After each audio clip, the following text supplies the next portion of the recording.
Sepenggal kisah tentang hamba pusaka atau Ata Endai dan hamba baru atau Ata Bidi. Hamba pusaka adalah golongan yang sejak semula adalah hamba.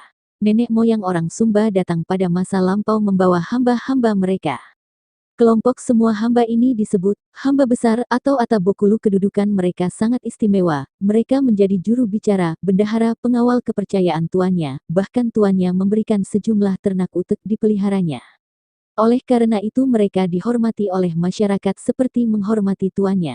Upacara dan kematian dan penguburan mereka tidak jauh berbeda dengan seorang bangsawan.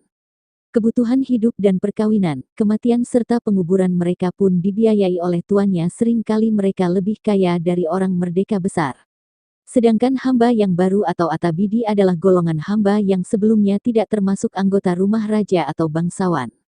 Kelompok hamba ini disebut hamba kecil atau Ata Kudu. Mereka menjadi hamba karena dibeli atau tertawan karena kalah dalam peperangan. Hamba yang dibeli disebut hamba belian atau Ata Pakai, sedangkan jenis hamba tawanan perang disebut hamba tawanan atau Ata Payapa.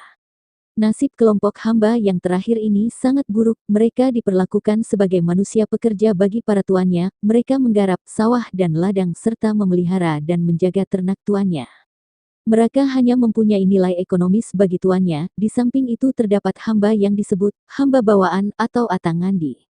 Hamba bawaan adalah hamba yang diberikan oleh orang tua laki-laki atau perempuan kepada anak mereka ketika mereka kawin. Pada umumnya hamba bawaan ini berasal dari golongan hamba pusaka. Dan hamba ini bukan sebagai mas kawin atau belis. Para hamba dapat menjadi orang bebas kembali karena beberapa faktor, karena turunan tuannya telah punah, karena ia dibebaskan oleh tuannya berkat jasa-jasanya, atau karena hamba tersebut membebaskan dirinya sendiri.